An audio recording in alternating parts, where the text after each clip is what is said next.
So I woke up this morning to some very incredible news, stuff that a lot of us have been waiting for a very long time. It kind of brings a lot of excitement, a lot of hope, a lot of enjoyment to the year of 2022 for both the anime format and the manga format. Jump Festa just recently started within Japan, which, to put simply, is a massive kind of event to showcase different series and manga and anime and reveals and release a ton of information in regards to these things. It draws a lot of attention every single year, and because of it, we knew going into it that we would be getting some very hefty announcements, and we definitely did. So I thought it would be a good idea to kind of go through some of these announcements, talk about them, break them down a little bit, nothing too crazy, a nice simple kind of overview of a handful of specific things. I apologize if people were expecting something better or more enjoyable, but I thought I'd keep it nice and simple today. So with that, let's begin.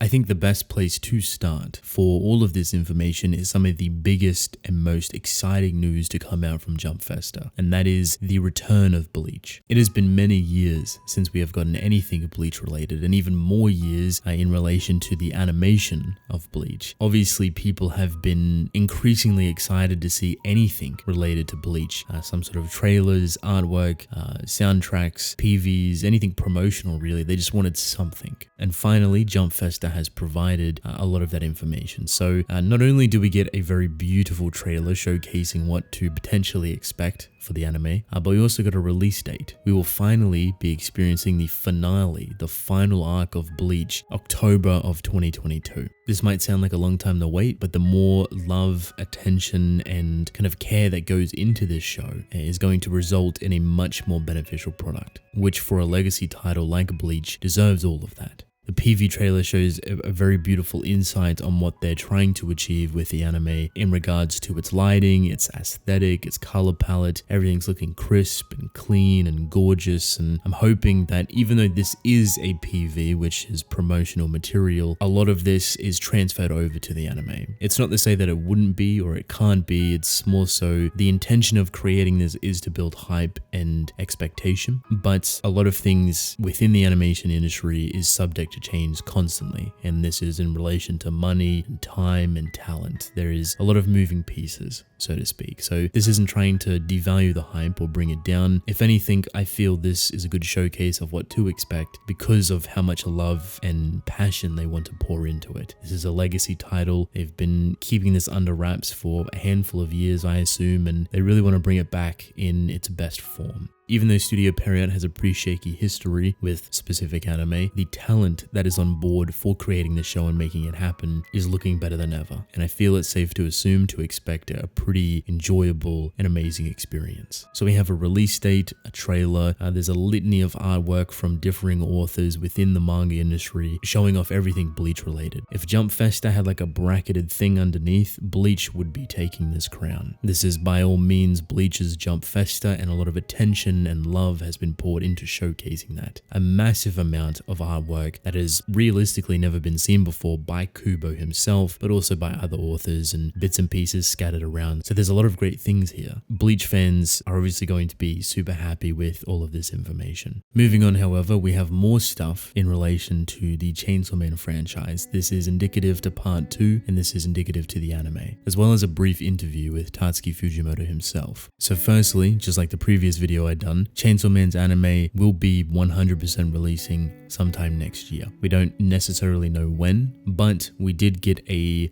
second trailer for the anime. It doesn't necessarily showcase anything new in relation to animation or artwork or stuff that you may expect to see in the anime, but it does show off a bit of style, a bit of flavor, a bit of creativity, and what I feel to be an aesthetic that they're trying to achieve with Chainsaw Man, trying to wield and harbor that chaotic energy that Chainsaw Man brings to its storytelling experience, putting that within an animation format. These trailers are trying to mimic that and creating their own version of it, but in a very intuitive way. If you're kind of confused on what I mean by that, go watch the newest trailer for Chainsaw Man and you will see just how chaotic it truly is and how it feels directly in correlation to Chainsaw Man. It has that vibe, it has that aesthetic, it has that Chainsaw Man flair and chaos to it. Replicating it and producing it within an animation format is not only impressive but extremely vital and important. So I'm happy that they're putting a lot of time and love into this show, which I do have a bit of tidbit of information in regards to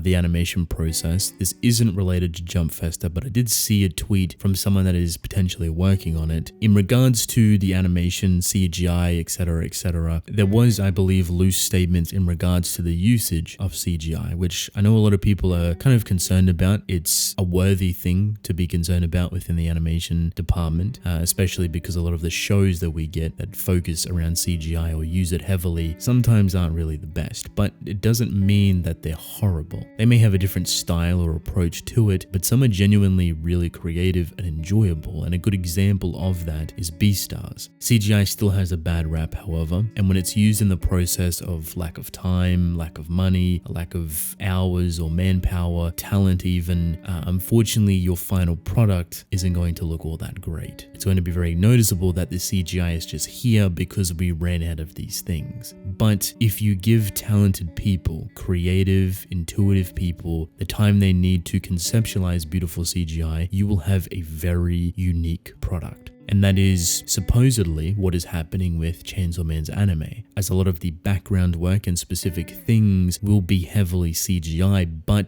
designed and pictured in a way that is super creative and enjoyable. It's not something that's produced out of a lack of time or talent or money, but more so it gives them a lot more flexibility to be super creative in a way that isn't potentially as stressful. This may not quell the nervousness surrounding CGI within Chainsaw Man, but it definitely puts me at ease, knowing that these incredibly talented people are doing their absolute best with the CGI to make it super incorporated and beautifully woven together with the story and its characters and the style and the aesthetic, which honestly is amazing to hear. We also got some more confirmation in regards to Chainsaw Man Part 2, which the manga has been confirmed to be starting or kicking off in summer of next year. We don't have a specific date for that, but the summer bracket is there within our grasp. Knowing that Chainsaw Man Part 2 is on the way and that Fujimoto is currently working on it at his own pace puts a lot of people at ease, especially after the one-shot look back and how that is a reflection of himself to some extent. There definitely was a bit of tension there, but it seems that he is ready to go. He is excited to do what he's doing, putting a lot of time and passion into creating Chainsaw Man Part 2, but at a rate that is healthy. And at the end of the day, that's all that really matters. Having the time and flexibility and freedom to tell the story that he wants to tell, which seemingly is a big reason why he has moved over to Jump Plus, which allows more freedom, which allows more flexibility, creating darker stories and darker aesthetics, but also being able to take breaks. A lot of manga that is published within Jump Plus are on some very unique schedules, which allow for a healthier relationship with work, with creating their story. So we have Chainsaw Man's anime next year. We have Chainsaw Man Part 2 coming summer of next year. We have a one-shot that is also on the way that will be released before Part 2. So sometime within the next 6 months, we'll get another one-shot by Fujimoto. But I also have a bunch of translated stuff here in regards to the interview that he had, talking about specific things and Chainsaw Man and bits and pieces here and there, right? But if you do want to read more of them, the Twitter account will be linked below. So thank you to Kyle Anime Scouter or Kyle Scouter for translating a lot of this stuff from Fujimoto's interview. Firstly, we found out that Fujimoto had a tough time in deciding who to keep alive within Chainsaw Man when it comes to Kobeni or Angel. And then Shihei Lin, who is quite a prominent figure within Jump Plus and someone that is closely connected to Fujimoto, told him to keep the Angel Devil alive. Fujimoto decided not to do that and obviously kept Kobeni alive. I think this is a pretty interesting interaction. Shihei Lin has, from my knowledge, watched over Fujimoto quite a bit and helped him with a lot of things alongside his assistants. It seems he's more of a friend than a straight one-to-one business associate, but seeing Fujimoto Fujimoto asks for someone's opinion and then doing the complete opposite just sounds funny to me. Sounds right up his alley. I should probably also mention the interview itself is within visual form. So you see the person interviewing Fujimoto, but within Fujimoto's taste, he is represented by a very small Pochita. I thought it was rather cute. In regards to Chainsaw Man Part 2, Denji or Chainsaw Man eating different things and having them erased will be a pretty massive focus within Part 2. So I assume we're going to dive more into detail in regards to how that works, the semantics of it, and most likely the effects of it. It's going to be a much more prominent thing, which makes me very interested and excited to see how Fujimoto wants to dictate that. This one's kind of right up Fujimoto's alley when he's talking about his short stories. He said, and I quote, "I don't think I deserve to take money for my manga since they were immature in the beginning." Pretty self-explanatory and a great showcase of Fujimoto's personality. And the last little piece from the interview, Himeno was supposed to be Denji's buddy, and she was Aki's sister at first. She also supposedly wasn't meant to die that early. To me, this is a very interesting thing. I always like hearing the inner workings or the earlier developments of a story's conception. Himeno played a very massive role to Aki, and obviously the interaction she had with Denji was very humorous. I'm curious to know where that change or shift actually happened to not allow her to be Denji's buddy or Aki's sister, and to the direction that we got within the final story. So that's all there is for Chainsaw Man, but to end off this video, I thought I would run through a couple of interesting things that I noticed from Jump Festa in terms of announcements. So we got a brand new trailer for Spy X Family's anime and the voice actors for that trailer. All I can say is that it's looking as beautiful as ever. The tone and the aesthetic of Spy X Family seems incredibly accurate, and the voice actors are honestly a perfect pick. The voice actors for Lloyd, Yor, and Anya are impeccable. Perfect casting, if you will. I am deeply excited to see more from this. We got a release date of April of next year, and that the anime will run for 2 separate cores, so 2 quarters of the year, which is usually, I believe, along the lines of 2 12-episode seasons. I am very excited for that. Now, personally, I don't really know all too much, but I've heard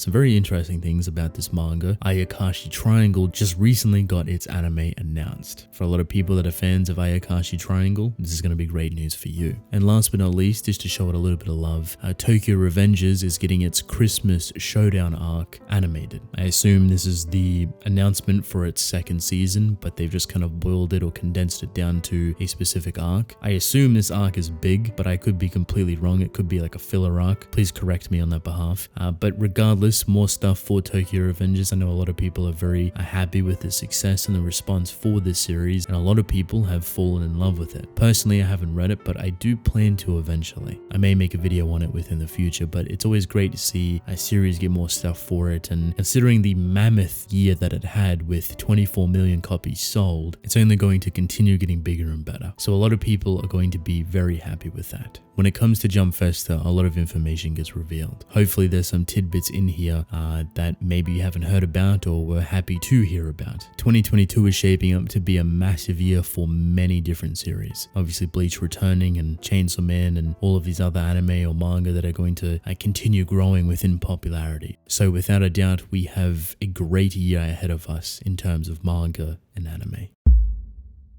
Endtime. So welcome to the end of the video. If you have made it this far, I greatly appreciate you. Thank you. I would, however, love to hear your thoughts on what you were the most excited for in terms of Jump Festa. Was it Bleach, Chainsaw Man, maybe Spy X Family, maybe stuff relating to Tokyo Revengers, or maybe even other stuff that I didn't touch on within this video? Let me know what you're excited for. I'd love to hear your thoughts in the comment section below. But with that, I want to thank you all for watching. Hope you enjoyed. Leave a like and subscribe. I would greatly appreciate it. Drink plenty of water, and I will see you within the next one. Goodbye.